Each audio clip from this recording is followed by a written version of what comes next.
Namaskar, I'm Dr. Anshu Jindal from Jindal Hospital, Meerut. I am an infertility and IVF specialist and an obstetrician as well. We are going to discuss a very important topic today, that is poor ovarian response in IVF. We all know that when there are less than 3 oocytes retrieved in an IVF cycle, it is defined as poor ovarian response. And the incidence varies from 9% to 26% in all IVF cycles. This varying difference in the incidence is because the definition of defining a poor response is not very clear. But the Bologna criteria in 2011 tried to define the poor response in IVF, and they said that at least 2 out of these 3 features should be met to call it a poor ovarian response. And these included age more than 40 years or any other risk factor for poor ovarian response, or on previous occasion if the patient has not fared well on 2 occasions with less than 3 oocytes in spite of adequate stimulation, or abnormal ovarian reserve test, which includes an AMH value between 0.5 to 1.1 nanograms per ml and an AFC count of between 5 to 7 only from both the ovaries. Dr. Kuldeep Jain is a gold medalist and a university position holder. He is a senior infertility specialist and IVF expert at KJ IVF Center at Delhi. He is a past president of Indian Fertility Society, and I remember when he took over as the president of Indian Fertility Society, he spoke about poor response in his presidential address. He was awarded the fellowship in ART from KK IVF in Singapore. He has been an examiner for various universities with 45 research papers to his credit, editor-in-chief of the Fertility Science and Research Journal, which is also the official journal of IFS, and 300 invited lectures. Such a celebrated doctor, and let's hear from him.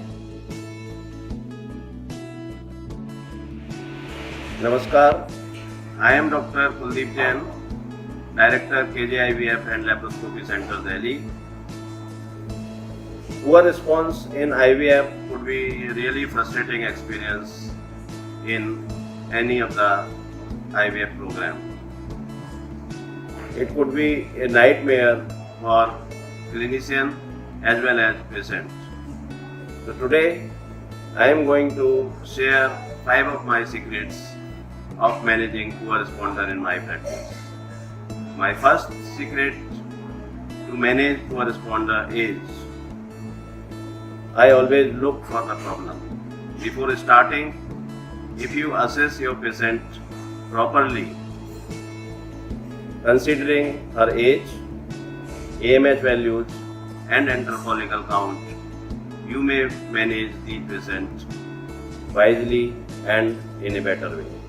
So always consider all 3 parameters which are highly suggestive of poor response before starting any protocol.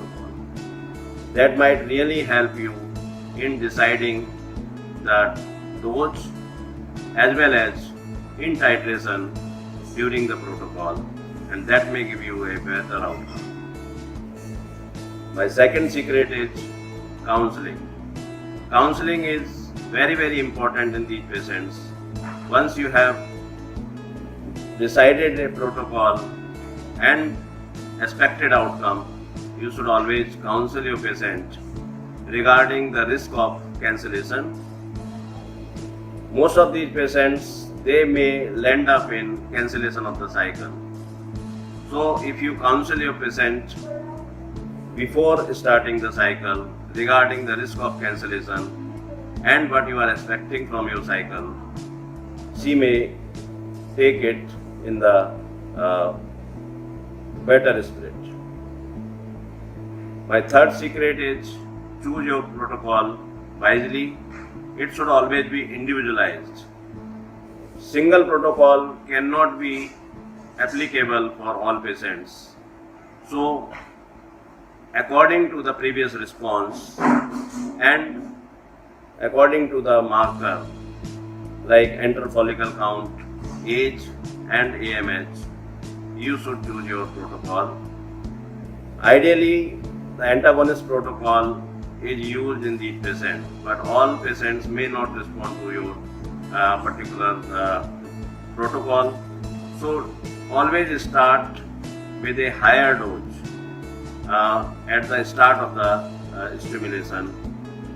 That may help in recruiting more follicle and may give a better response. Personally, I feel that priming with estrogen and using a delayed start antagonist protocol might help and give a better response in these patients. Always consider previous response whenever you are deciding the dose.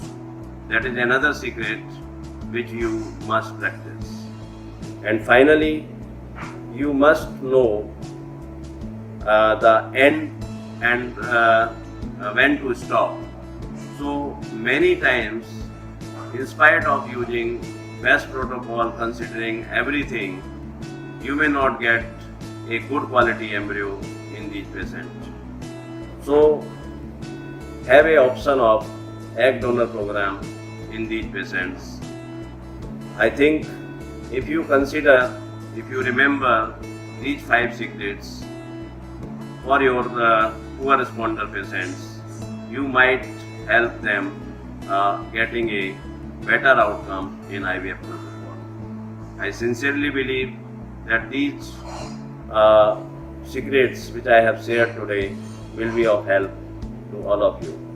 Thank you. Thank you, Dr. Kuldeep, for giving such a nice discourse on poor response in IVF.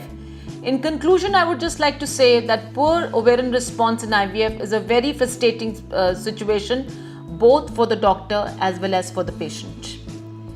And there is no magic protocol for poor response in poor responders. You can either use the agonist protocol. Actually, it is being the preferred protocol nowadays because of a good yield of eggs, and even a dual stimulation protocol can be utilized in IVF. The antagonist protocol can also be used in poor responders. Whereas, in addition, the autologous PRP intraovarian injection as well as the in vitro activation of oocytes or follicles await validation in more prospective RCTs before it can be recommended for poor response. I hope you enjoyed this video, and if you like this video, please click on the like button and subscribe to our channel Global ART Forum so that we can get more such videos in the future. Thank you.